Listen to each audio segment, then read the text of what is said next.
अस्सलाम वालेकुम। यूरोप में आके आपकी कोई भी चीज़ गुमती है, लैपटॉप, मोबाइल, आपका डॉक्यूमेंट, आपका पासपोर्ट, आपका कुछ भी, कोई भी चीज़ आपकी जो कि बहुत कीमती थी वो गुम जाती है, तो सबसे पहली चीज़ आपने ये करनी है कि जिस लोकेशन पे वो चीज़ गुमी है उस लोकेशन का जो नियरेस्ट पुलिस स्टेशन होता है वहाँ पे जाके आपने पुलिस रिपोर्ट करवानी है। ऐसा नहीं है कि आप सोचेंगे कि आप टूरिस्ट थे और आप मिलान गए और आप बेसिकली बिलोंग करते थे फ़ौजा से और आपने सोचा कि नहीं मैं फ़ौजा में जाके रिपोर्ट करवाऊंगा। नहीं, आपका मिलान में चीज़ गुम हुई है तो आप मिलान में ही उसकी रिपोर्ट करवाएं और वही वैलिड होगी और उसकी एक कॉपी जो है वो अपने पास रखें। उससे ये होगा कि चीज़ें तो शायद आपकी मिलेंगी नहीं मिलेंगी, डेट्स अनदर थिंग, लेकिन जो चीज़ आपकी गुमी है, फॉर एग्जांपल अगर पासपोर्ट गुमा है तो वो पासपोर्ट नया बनवाने में बहुत ज़्यादा आसानी रहेगी, इन फ्यूचर भी बहुत ज़्यादा आसानी रहेगी उस रिपोर्ट की बेस पे, और उस रिपोर्ट को, पुलिस रिपोर्ट को अपने पास संभाल के रखें। अच्छा, अब इंसिडेंट ये हुआ कि फरवरी में मेरा जो है वो मोबाइल गुम गया और मेरे मोबाइल के ऊपर मेरी जो बैंक ऐप थी वो ऑन थी, और वो बैंक ऐप के थ्रू आप पैसे इधर से उधर ट्रांसफ़र भी कर सकते हैं, ट्रांजैक्शंस भी कर सकते हैं, कुछ भी कर सकते हैं।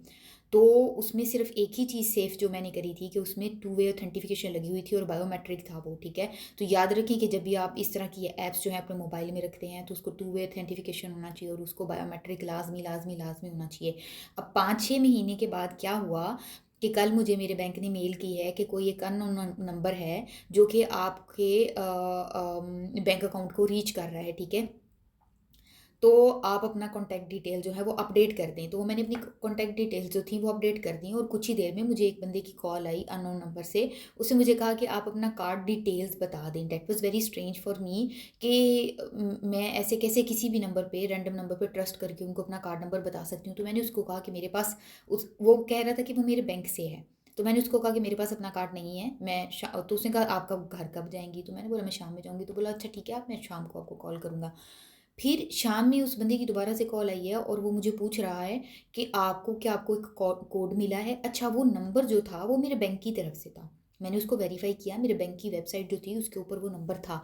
लेकिन मैं आपसे कहना चाहूँगी कि उसके बावजूद भी you should be very careful. अब स्ट्रेंज थिंग या सस्पिशियस एक्ट उसने ये किया कि वो बंदा मुझे ऑफिशियल नंबर से कॉल करके मुझे कह रहा है कि क्या आपको कोई कोड आया है? तो मैंने उसको कहा कि हाँ मुझे कोड नहीं आया, अभी नहीं आया। तो उसने बोला कि हाँ कुछ ही देर में आपको एक कोड आने वाला है, और इतने में उसने कॉल काट दी और इतने में मुझे कोड भी रिसीव हो गया।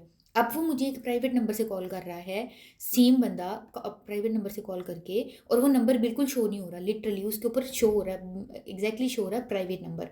और वो बंदा मुझे कह रहा है कि अब अपना कोड बताएं। तो मैंने उसको कहा कि अब तुम मुझे प्राइवेट नंबर से क्यों कॉल कर रहे हो? और उसने एक बहुत ही शिटी सी लॉजिक थी, लेकिन मैंने उसको कोड नहीं बताया। तो ये मेरा कहने का मकसद ये है, या आप लोगों को ये वीडियो रिकॉर्ड करने का, आप लोगों को ये मैसेज देने का मकसद ये है कि आपने, कोई भी चाहे वो आपके बैंक की तरफ से ही हो, आपने उनको कॉल पे कोई ऐसी चीज़ नहीं बतानी है। मेरा जो बैंक है उसका एक ऑफिशियल नंबर है, और उसका ऑफिशियल नंबर नहीं है, उसका नाम से मैसेजेस आते हैं कि जी इस बैंक ने आपको मैसेज भेजा, ठीक है। That is very trustworthy. उसमें कोई भी लिंक आता है, कुछ भी आता है, आई कैन ट्रस्ट, लेकिन मैं किसी भी नंबर पे ट्रस्ट नहीं कर सकती हूँ। और स्पेशली जब इस तरह का कोई सस्पिशियस एक्ट हो रहा है कि एक बंदा प्राइवेट नंबर से फिर वो मेरे से कोड मांग रहा है, ठीक है। उसके बाद वो ही स्टार्टेड शाउटिंग, और उसने मुझे कहा कि हम आपका अकाउंट ब्लॉक कर देंगे, हम ये कर देंगे, हम वो कर देंगे। I will like okay, go to है। और उसकी, तो be very careful, be cautious, और उसके अलावा टू वे ऑथेंटिफिकेशन लाजमी लगाएं, और जो बायोमेट्रिक है वेरिफिकेशन वो भी लगाएं। स्टे सेफ, अल्लाह हाफिज़।